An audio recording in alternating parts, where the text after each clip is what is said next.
आज हम चरक सूत्रस्थान अध्याय 17 श्लोक क्रमांक 32, 33, 34 इनको चर्चा कर रहे हैं। अधिकरण है पैतृक हृदरोग। अब इसमें जो हेतु दिए हैं उष्ण, अम्ल, लवण, क्षार, कटु, अजीर्ण भोजन है, मद्य, क्रोध, आतप, आशु, हृदय पित्तम प्रकोप्यते। अब इसमें उष्ण, अम्ल, लवण, क्षार, कटु, यहाँ तक तो ठीक है, ये सभी पित्तवर्धक है। अब यहाँ पर अजीर्ण भोजन ये एक विषय बहुत महत्व का है और ये अजीर्ण भोजन बलवान हेतु है। क्यों? आज की परिस्थिति में भारत में भोजन कब करना चाहिए इस विषय में कोई चिंतन ही नहीं है। हर व्यक्ति अपने अपनी परंपरा के साथ खाना खाना प्रारंभ करता है और ये यदि विधि विरहित है तो ये अजीर्ण भोजन ही है। जैसे उदाहरण के लिए राजस्थान में सुबह लगभग 8 से 10 के बीच में खाना खा लेते हैं। गुजरात में सुबह उठकर हेवी नाश्ता करते हैं। उत्तर प्रदेश में सुबह भिगाए हुए चने खाने की पद्धति है। ऐसे हर प्रांत में अपने भी पद्धति है।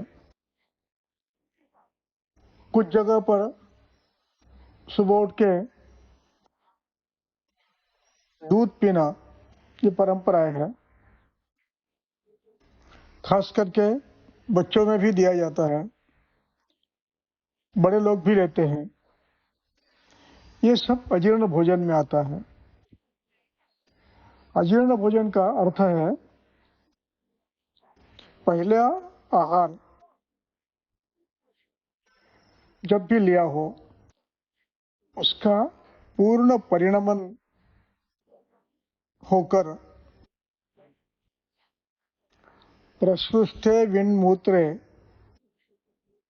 हृदिषु विमले दोषे स्वपतगे, यानी मलमूत्र का सम्यक निष्कासन हुआ है, मन प्रसन्न है,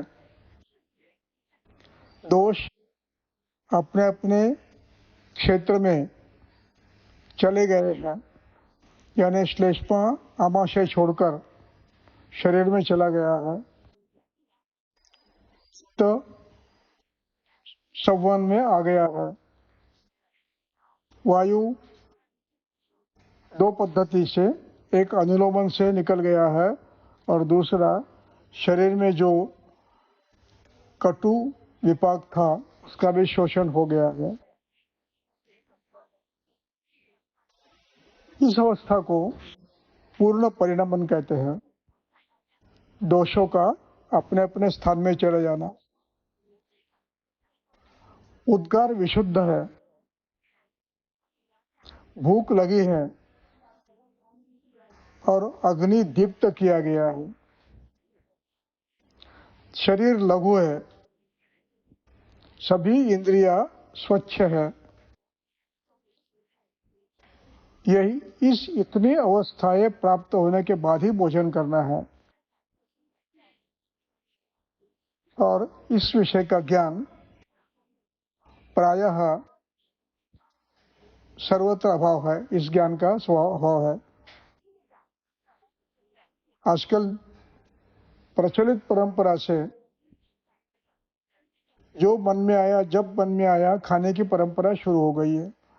ये सब अजीर्ण भोजन है और ये अजीर्ण भोजन का परिणाम ये होता है काश्यप संहिता, खिलस्तान और चरक संहिता गृहणी अध्याय ये कहता है कि रात्रि का भोजन सुबह होने तक, पूर्ण परिणत होने तक कुछ भी पेट में डाला जाए, फिर वो पेय हो, लेय हो, चोष्य हो, खाद्य हो, उसका विदाह होता है। और ये विदाह यानी अजीर्ण, ये पित्तकर होता है। इससे पित्त, साम पित्त की निर्मिति होती है। और ये इस विषय को प्रायः दुर्लक्षित किया जाता है, इसलिए अजीर्ण भोजन ये विषय बहुत महत्व का है। उसके बाद मद्य, क्रोध, आतप। कुछ लोग मद्यपान अति मात्रा में करते हैं। आतप सेवन प्रायः कुछ व्यक्तियों को व्यवसायवश करना पड़ता है। इन सब का परिणाम उष्ण गुण से, अम्ल गुण से समावस्था में पित्त बढ़ता है। अब जब ये पित्त बढ़ा हुआ हृदय के किसी भी अवयव में, हृदय के जितने भी अवयव है, परिमाणु भेद से हृदय के असंख्य अवयव है, और जिस अवयव में जाकर बैठ जाएंगे वहां व्याधि करेंगे, और ये व्याधियां अगणित होगी। अब इसमें जब ये ऐसे व्याधि होती है तब आपको ध्यान देना है हेतुओं के ऊपर।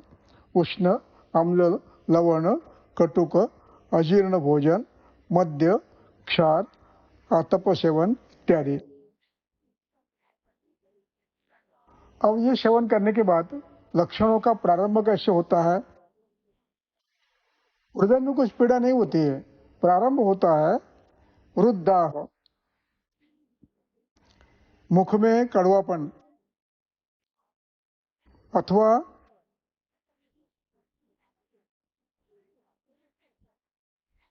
तिक्त अथवा अम्ल का उद्गार आते, उद्गार अम्ल तिक्त आते हैं, और थकान आती है, तृष्णा बहुत बढ़ती है, कभी कभी मूर्छा आती है, कभी कभी भ्रम भी आता है, स्वेद भी आता है। ये लक्षण तो वृद्धि के हैं। आपने जो हेतु किए हैं इसका परिणाम पित्त वृद्धि हुई है। अब इसलिए प्रारंभ में आपको पित्त वृद्धि के लक्षण मिलेंगे, और ये पित्त जब हृदय में कहीं न कहीं स्थान संश्रय करेगा तब होने वाली व्याधि पैतृक मानी जाएगी। अधिष्ठान भेद से उसका नामकरण हम भिन्न भिन्न करेंगे। अष्टांग हृदयकार निदान स्थान के पहले अध्याय में एक श्लोक लिखते हैं, अंतिम श्लोक है कि बड़े हुए दोष रोगाधिष्ठान गामिनी रसायनी, रसायनी में जाकर रोग के अधिष्ठान तक पहुंचते हैं और वहां स्थान संशय करते हैं तो व्याधि करते हैं। इस प्रकार पित्त यदि बढ़ गया है तो वो अपने लक्षण बताएगा शरीर में, अम्लोदगिरण, पित्ताशयता, स्वेद, भ्रम, मूर्छा आदि। और इसके साथ जब ये हृदय के किसी अवयव में जाकर बैठेगा तो वहां पर ये व्याधि का प्रारंभ होगा। ये तेज हृदरोग की संप्राप्ति है। यहाँ पर जो हेतु है वो पित्त वृद्धि के है, हृदरोग के नहीं है।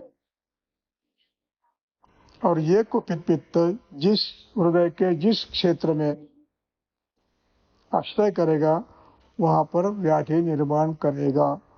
ये इसलिए हृदरोग, पैतृक हृदरोग अगणित हो सकते हैं।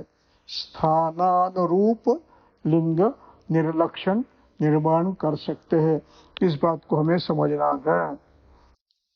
इसके बाद हम का विवरण अगले बार करेंगे।